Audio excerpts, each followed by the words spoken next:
اعوذ باللہ من الشیطان الرجیم بسم اللہ الرحمن الرحیم۔ سورۃ نور کی تفسیر ہم پڑھ رہے تھے۔ اس کے پہلی آیات میں اللہ تبارک و تعالیٰ نے اس سورۃ کا تعارف فرما دیا تھا کہ یہ سورۃ جو ہے اس کو ہم نے فرض کیا ہے، اس لیے فرض کیا ہے تاکہ تم لوگ نصیحت حاصل کر سکو اور اس کے تمام جو ہیں کام اس میں بتائے گئے ہیں ان پہ عمل کر سکو اور اس کو یاد رکھ سکو۔ ٹھیک ہے، تو اس میں اللہ تعالیٰ نے خصوصی طور پر فرمایا تھا، تو ہمیں یہ یاد رکھنا چاہیے کہ یہ سورت جو ہے اس میں بہت اہم ترین سورت ہے، ہماری زندگیوں میں اس کا بہت اہم کردار ہے۔ تو اس کا سب سے پہلے جلال اور پرزور آغاز کیا گیا تھا، اور اس میں اللہ تبارک و تعالیٰ نے ہمیں یہ باور کروا دیا تھا کہ یہ سورت کتنی اہم ہے، اس سورت کی اہمیت کو ہم پر واضح فرما دیا گیا تھا۔ پھر اس کے بعد جو ہم نے پڑھا تھا ٹاپک وہ تھا شریعت اسلامی میں حد زنا، کہ اگر کوئی زنا کرتا ہے تو پھر اس پر کون سی سزا جاری ہوتی ہے۔ پھر ہم نے پڑھا تھا شریعت اسلامی میں حد قذف، حد قذف کہ جو لوگ تہمت لگاتے ہیں اور اس کے بعد پاک دامن عورتوں پر تہمت لگاتے ہیں اور پھر گواہ پیش نہیں کر سکتے، ان پر حد قذف کیسے جاری ہوتی ہے۔ پھر نیکسٹ ٹاپک جو ہم نے پڑھا تھا شوہر کی طرف سے بیوی پر زنا کا الزام لگایا جائے تو اللہ تبارک و تعالیٰ کا اس پر کیا حکم ہے، تو یہ ہم نے پڑھا تھا اب تک کے لیے، اور آگے جو ہم پڑھیں گے انشاءاللہ وہ ہے موضوع حضرت عائشہ رضی اللہ عنہ کی پاک دامنی کا اعلان۔ اللہ تبارک و تعالیٰ نے حضرت عائشہ رضی اللہ عنہ کی پاک دامنی کا اعلان قرآن کریم میں کیسے کیا۔ اب ہم پڑھتے ہیں سورۃ نور کی آیت نمبر 11 سے۔ اعوذ باللہ من الشیطان الرجیم بسم اللہ الرحمن الرحیم۔ ان الذين جاءوا بالافك عصبة منكم لا تحسبوه شرا لكم بل هو خير لكم لكل امرئ منهم ما اكتسب من الاثم والذي تولى كبره منهم له عذاب عظيم۔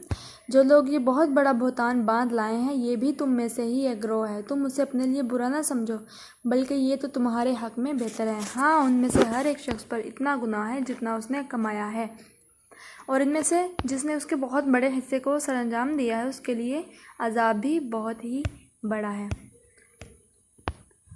اب یہ خانوادہ نبوت کے لیے یہ آیت مبارک اتری تھی کہ جو بہتان ان لوگوں نے باندھا ہے وہ بہت بڑا ہے اور وہ تم ہی میں سے ایک گروہ ہے۔ اس کا کیا مطلب ہو سکتا ہے؟ تم ہی میں سے، مسلمانوں میں سے، اور وہ تم ہی میں سے ایک گروہ ہے اور اس نے ایسا کام کیا تو وہ ہو گیا منافق۔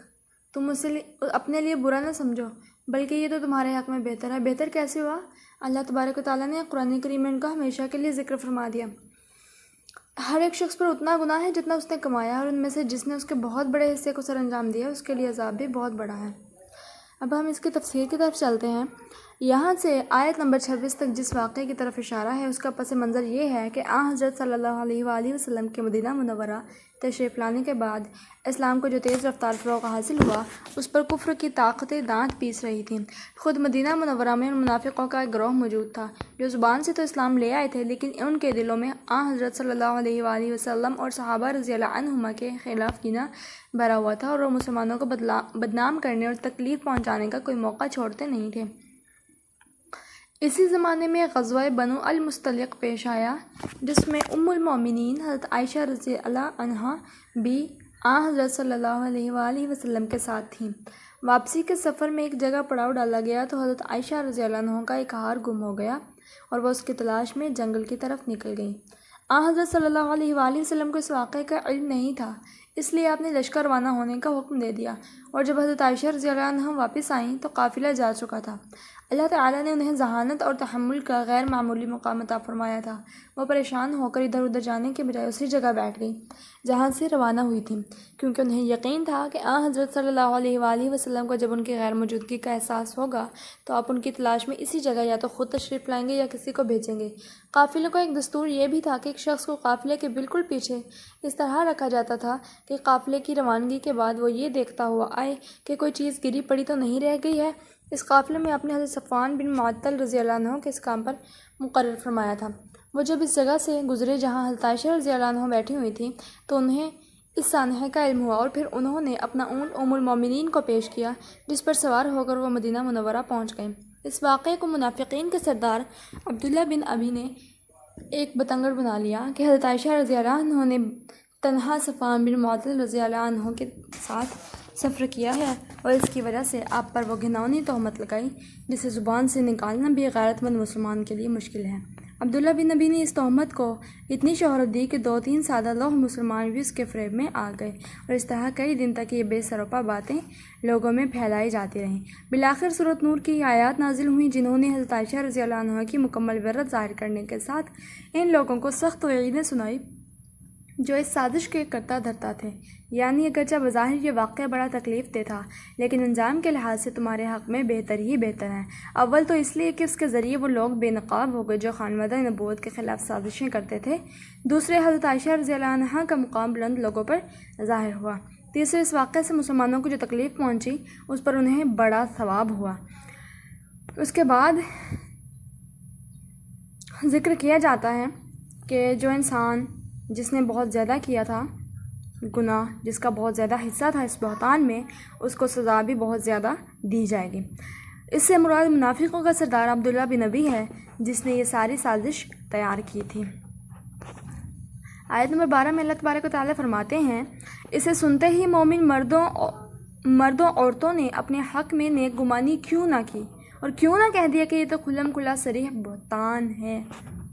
اب یہ مومن مردوں اور عورتوں کے لیے ہے کہ انہوں نے جب اس بہتان کو سنا، اس بات کو سنا، تو انہوں نے یہ کیوں نہ کہہ دیا کہ یہ تو بہتان ہے، یہ سچی بات نہیں ہے۔ اگلی آیت پہ اللہ تبارک تعالیٰ فرماتے ہیں، وہ اس پر 4 گواہ کیوں نہ لائے، اور جب گواہ نہیں لائے تو یہ بہتان باز لوگ یقیناً اللہ کے نزدیک محض جھوٹے ہیں۔ جی، تو یہاں تک تھا کہ حضرت عائشہ رضی اللہ عنہ کی پاک دامنی کا اعلان اللہ تبارک و تعالیٰ نے قرآن کریم میں کیسے فرمایا۔ تو آپ سب نے جان لیا کہ اللہ تبارک و تعالیٰ نے حضرت عائشہ رضی اللہ عنہ کی پاک دامنی کا اعلان ان الفاظ میں فرمایا ہے۔ تو آگے جو ہے کہ اسی واقعے کی اگلی کڑی جو ہے کہ سادہ لوگ مسلمانوں کے لیے تنبیہ کی گئی ہے جو ان کی سازشوں میں پھنس چکے تھے، جو منافقین کے سازشوں میں پھنس چکے تھے۔